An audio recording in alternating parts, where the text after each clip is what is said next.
We may have just witnessed one of the best Olympic hockey games of all time that does not involve the men. It actually involves the women. So let me set the scene for you guys, and then I will get into all of your tweets.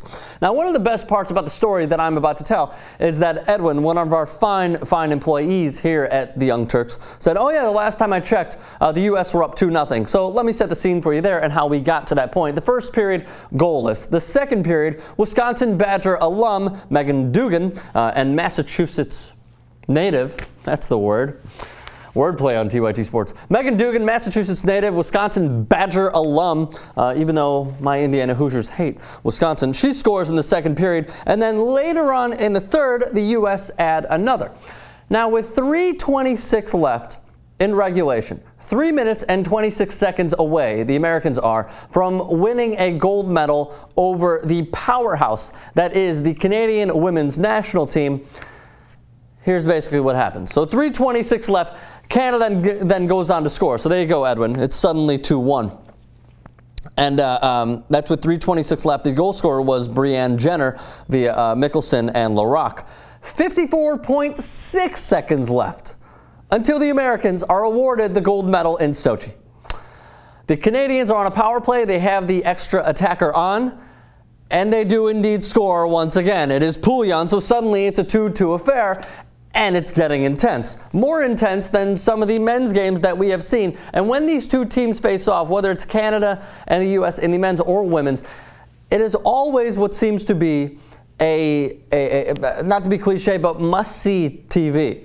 So then we go into overtime, and the U.S. goes on a power play. 6 seconds into that power play, Megan Bozak fires a shot from the right point. Buffalo Grove native, by the way, of Illinois, rah-rah. Fires a slap shot, and she has a deadly slap shot. It is saved.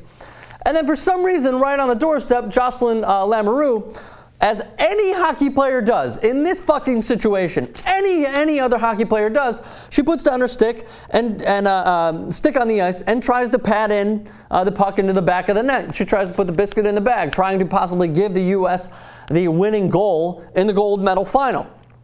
They call Lamoureux for slashing 6 seconds into this power play. And this is a call where you heard the color commentator, you heard Pierre Maguire like, oh my God, fucking dude. Like, it's such a petty call with 6 seconds. And like, oh my God, with 6 seconds into the power play, and Twitter blew the fuck up. It blew up more than J. Cole's song Blow Up that Bart is in love with right now, our stage manager here at TYT. You're looking at this and you're thinking, this is a play that happens every single day, no matter what rink, no matter what pond you are on. You're always trying to jab and take one subtle jab to try and put the puck into the back of the net. Lamoureux gets called for slashing. An insane call, especially in a gold medal final. So that negates the power play. And then with a 4-on-3 that the Canadians would later be given, obviously, it falls to 3-on-3 hockey. In this size rink, tremendous. A lot of room, especially for some of these speedier players. But then Haley Wickenheiser, the top women's goal scorer ever, suddenly goes and she has a one-on-one down the ice. Hillary Knight, then, it appears, gets her feet tangled up. It appeared that she held Wickenheiser at first. And again, Wickenheiser was on a breakaway. But Hillary Knight, the 22-year-old, also from Wisconsin, and has turned into, as Pierre Maguire says, one of the finest, if not the best, he said the best women's hockey player this year. Goes and catches Wickenheiser. But it looked like that they would be awarded, Canada, a penalty shot because Hillary Knight dragged her down. Replays would later show, and I even bring up a tweet. Who is this fine gentleman's name? I'm trying to look for it right now. Craig Button, retweeted by John Butchergross, tweeted, "It's not a penalty when the feet get tangled up. Hillary Knight did not commit a foul." That is Craig Button's tweet. I went back because I was watching on my Slingbox. I went back, free plug, and looked at it. It's true. The feet did get tangled up. Wickenheiser fell down. They did not award a penalty shot. Canada went on the power play. And then Poulin scores again and beats Jessie Vedder. And I slunk in my chair for a good 5 seconds, and then I watched the reactions as NBC so lovingly does with all these players. You see the raw emotions that were on the Americans' faces, and you're watching them, and you just see them starting to break down and whatnot. It was hard to see.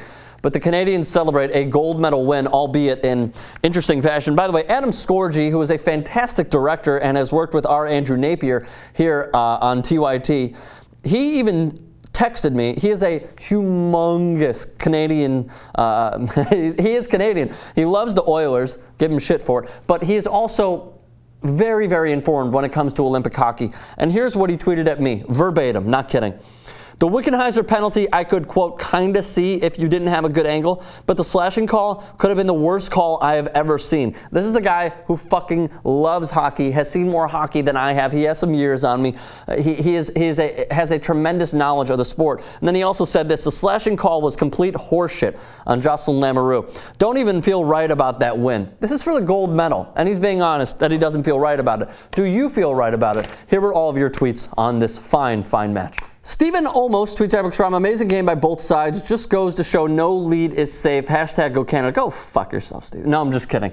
Look, yeah, no lead is ever safe. And the point that I just made off the air before we started reading these tweets was that look, we could talk about the penalties and how they were horseshit and whatnot, and they were. Let's not be harsh enough on those calls.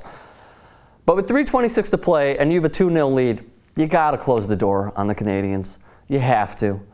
And unfortunately, the women's team kind of choked in the end. Did they choke? Did they not choke? You could leave a thought in the comments. They had a 2-0 lead. They had to hang on.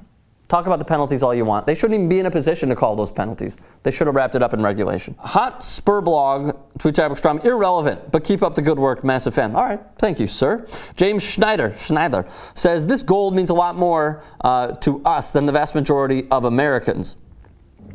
By the reactions on Twitter and throughout the Olympics, I would say maybe, but the women's game and just hockey in general has gained so much traction in this country ever since ESPN pretty much dumped the NHL and NBC picked it up. So I guess agree to disagree. But continuing along, A. Raniga tweets at Extreme, you're right. The lunge at Wickenheiser should have been a penalty shot. Oh well, you still lost. Thank you, sir. Asfan tweets at Extreme, Canada showing why they're the best must be truly gutting for an American. So close. So close, indeed. Andrew Phillips tweets at Extreme, it shouldn't have gone to OT, but I've got to know, do the refs have any idea what slashing actually looks like? Apparently not. At least the Olympic refs certainly do not. David Peraquive, my favorite name to say, tweets at Extreme, let's see. Not gave up the 2-0 lead, so don't blame the refs 100% for the loss. Still a great game, one for the ages. I also have to give credit to the U.S. women's hockey team for playing a great game. They could have won had they not gave up. Dude, they didn't give up. Oh, 2-0 lead. Nah, you know what? Fuck it. Let them win. Who gives up? Evan F. Now, because the women's team won, I think USA is going to win the men's. I do too, actually. I have a little side bet with Adam Scorgi. Thomas Ianni tweets at Extreme, the U.S. winning 2-0 with 4 minutes left. Regardless of the terrible officiating, you can't give up a lead like that. I will end on that note because we are in incredible agreement. What do you guys think? Thoughts, comments section below. And also do me a favor, subscribe to TYT Sports.